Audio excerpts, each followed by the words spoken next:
Le mot salut, c'est le grand mot de l'évangile et qui est suivi bien sûr directement par ces mots être sauvé. C'est le pourquoi et la raison, la venue du Christ sur notre terre, ainsi que sa mort sur la croix à Golgotha, c'est le salut, que chacun puisse être sauvé. Dans l'évangile de Jean, chapitre 3, verset 16, il y a ce merveilleux verset qui est, j'allais dire, le sommet des quatre évangiles, car Dieu a tant aimé le monde qu'il a donné son Fils unique, afin que quiconque croit en lui ne périsse pas, mais qu'il ait la vie éternelle. Ce sera à Nicodème, docteur en théologie, le docteur en Israël, un homme éminent en Israël, que Jésus révélera l'essence même de la volonté de Dieu, son amour pour l'être humain. Et tel un père, voyant son enfant en danger de mort, bien mettra tout en œuvre pour porter secours à son enfant afin de la délivrer. Ainsi a agi notre Père céleste. Christ est venu pour accomplir et exaucer la volonté de Dieu, qui est celle de sauver le pécheur perdu. Le terme périr est aussi rendu par perdu. Dans Ézéchiel, chapitre 18, verset 23, un prophète de l'Ancien Testament, il y a le désir exprimé aussi par Dieu, et ce que Dieu dira, c'est ceci: ce que je désire, n'est-ce pas que le méchant meure, dit le Seigneur, l'Éternel, n'est-ce pas qu'il change de conduite et qu'il vive? Or, le méchant n'est pas seulement ceux qui sont capables de faire des choses méchantes, mais le méchant, c'est celui qui se détourne de Dieu et qui vit simplement comme si Dieu n'existait pas, et qui ainsi, donc, eh bien, se rend contraire à la volonté de Dieu. Donc, qu'il change de conduite et qu'il vive. Qu'il vive, oui, mais de sa vie. C'est ça la volonté de Dieu. Dieu veut que chacun, ayant reçu de sa part la vie éternelle, son éternité et le pardon de nos péchés et de nos fautes, afin d'en être totalement délivrés. Nous avons tous reçu de la part de nos pères une vie biologique, une vie physique, mais aussi une certaine forme de vie ou d'existence que l'apôtre Pierre traduira par ces mots: vous avez été rachetés de la vaine manière de vivre que vous aviez hérité de vos pères, et qui, malheureusement, apporte son lit de jugement et de condamnation au regard de Dieu. Une manière de vivre comme si Dieu n'existait pas, mais qui va entraîner l'homme dans une liberté donc coupable, celle de la jouissance de ce monde, mais par le mal et par toute espèce de dérèglement. Mais cette vie-là se vit avec pour prix ce que la Bible appelle la perdition. L'homme pécheur est donc perdu selon la loi de sa justice. L'homme vit loin de Dieu, séparé de sa grâce et de son éternité, mais par un abîme spirituel que rien ni aucune œuvre ne pourrait effacer ni combler. La Bible déclare dans Romains, chapitre 6, verset 23, eh bien, car le salaire du péché, c'est la mort. C'est la loi de sa justice, mais la Bible ajoute, mais le don gratuit de Dieu, c'est la vie éternelle en Jésus-Christ, notre Seigneur. Et là, c'est la loi de la grâce, la loi de son amour.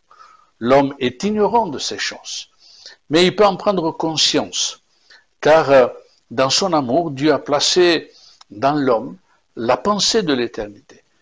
Quand l'homme est confronté à sa propre mort, à la perspective du départ de cette terre, il ressent alors un vide spirituel, une profonde incertitude quant à l'au-delà, à la vanité d'une vie sans Dieu et sans espérance. Quand il est confronté aussi à l'amour de Christ, donnant sa vie à la croix de Golgotha pour le salut de notre âme. Toutes ces raisons sont là pour amener à l'homme à faire un examen de soi-même. Et quand il n'y a pas cette assurance des choses de Dieu, il y a donc l'assurance tout simplement qu'on n'est pas dans les plans de Dieu. Et le rôle et le ministère du Saint-Esprit, eh bien, sera de convaincre de péché, de justice et de jugement, afin que l'homme puisse sentir le poids de sa culpabilité et de son état de pécheur perdu. Mais ce n'est pas pour humilier l'homme que le Saint-Esprit agit ainsi, mais tout simplement parce que ce n'est pas par la peur de l'enfer que Dieu veut conduire l'homme à la repentance. Mais Dieu conduit l'homme à la repentance par la révélation, par le Saint-Esprit, de son amour et de la bonté de Dieu. Romains chapitre 5 verset 8, Dieu prouve son amour envers nous, en ce que lorsque nous étions encore des pécheurs, Christ est mort pour nous. Romains 2, 4, méprises-tu les richesses de sa bonté, de sa patience, de sa longanimité, ne reconnaissant pas que la bonté de Dieu te pousse à la repentance. C'est le plan, le travail de Dieu dans le cœur, dans la vie de chaque homme. Ainsi, être sauvé commence par la découverte que quelqu'un, Jésus-Christ, nous aime. Et même lorsqu'on se sent sale, sali par notre incrédulité, par notre indifférence à son égard, et que l'on s'en sent indigne, eh bien, c'est ce sentiment de se sentir aimé d'un Dieu qu'on ne mérite pas, qui est le premier pas vers la marche de son salut. La grâce est ainsi. Elle ne se mérite pas besoin de faire ceci, cela pour espérer mériter quelque chose de lui, mais elle se reçoit comme un cadeau merveilleux du ciel. Vous qui écoutez, croyez en l'amour de Christ. Recevez-le, laissez son amour vous envahir et guérir votre vie. Je me souviens de cet homme d'une trentaine d'années qui était venu à une réunion accro à la cocaïne depuis son adolescence, venir à sa première réunion. Cet homme, il s'est levé à l'appel au salut, comme si quelque chose le forçait à se lever, a donné son cœur au Seigneur, être venu sur le devant, et là, à l'instant, il a été délivré et sauvé par la puissance de l'Évangile. C'est lui-même, cet homme, qui dira « J'ai senti des chaînes tomber de mes poignets, et je me suis senti libre. » Cet homme ajoutera ces paroles « Ce que le diable avait mis des années pour me rendre esclave, il a suffi le temps d'une réunion pour en être libéré. » Cet homme est aujourd'hui pasteur et à son tour, il annonce aussi l'évangile et la nécessité d'être pardonné et d'être sauvé. Être sauvé. L'homme n'a rien à payer. Tout a été payé par le Seigneur.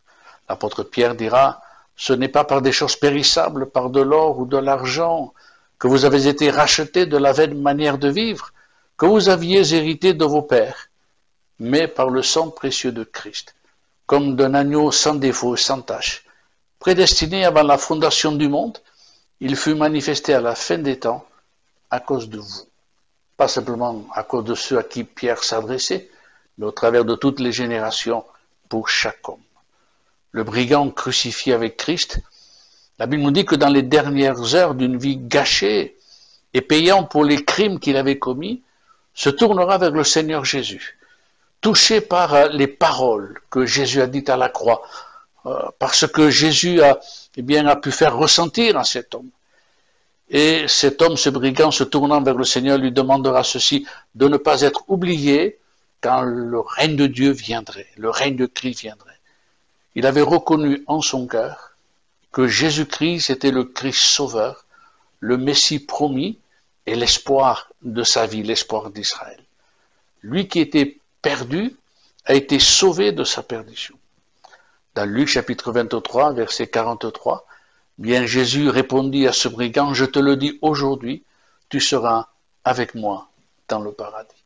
Si donc toute condamnation dans le cœur de cet homme a été ôtée, il n'y avait plus de la culpabilité de ce péché, il s'est senti pardonné et sauvé par la grâce du Seigneur. On peut réaliser toute la paix et la joie qu'il y avait dans son cœur d'avoir rencontré Jésus-Christ, crucifié sur une croix. On peut le rencontrer bien sûr un lit de souffrance, on peut le rencontrer dans des tas d'endroits. L'important est de rencontrer le Seigneur crucifié et ressuscité. 1 Jean chapitre 1er verset 7, il dit ceci, le sang de Jésus, son Fils, nous purifie de tout péché. Une parole peut-être à ceux qui pourraient dire, mais moi j'ai tellement commis de péché, tellement fait de mal, c'est pas possible. Oui, tout est possible. la puissance du sang de Jésus. Verset 9, si nous confessons nos péchés, il est fidèle et juste pour nous les pardonner et pour nous purifier de toute iniquité. La confession, non pas un homme, cette confession qui se fait dans son cœur et qui s'adresse au Seigneur. Le Seigneur l'entend et combien d'hommes et de femmes ont été bénis par cela. Un amour qui sauve, un amour qui pardonne, un amour qui ouvre son ciel de gloire à un brigand. Donc le salut est vraiment pour tous, pour vous aussi si vous l'invoquez, afin qu'il vous sauve. Par une simple prière, Jésus, sauve-moi, car je suis perdu. J'ai besoin de ton salut, accorde-moi ton pardon. Voilà les simples prières, qui peut être la confession tout simplement de votre perdition, mais en retour, on reçoit le pardon et la vie éternelle. Dans l'évangile de Jean, chapitre 3, au verset 17, bien, je termine par ce verset. Jésus dira, Dieu en effet n'a pas envoyé son Fils dans le monde pour qu'il juge le monde, mais pour que le monde soit sauvé par lui. Acceptez ce salut, entrez dans ce salut, et vous aurez alors la vie éternelle, mais avec tous les effets de cette vie puissante et vivante. Dieu vous aime, Christ l'a prouvé, aimez-le en retour. Que Dieu vous bénisse.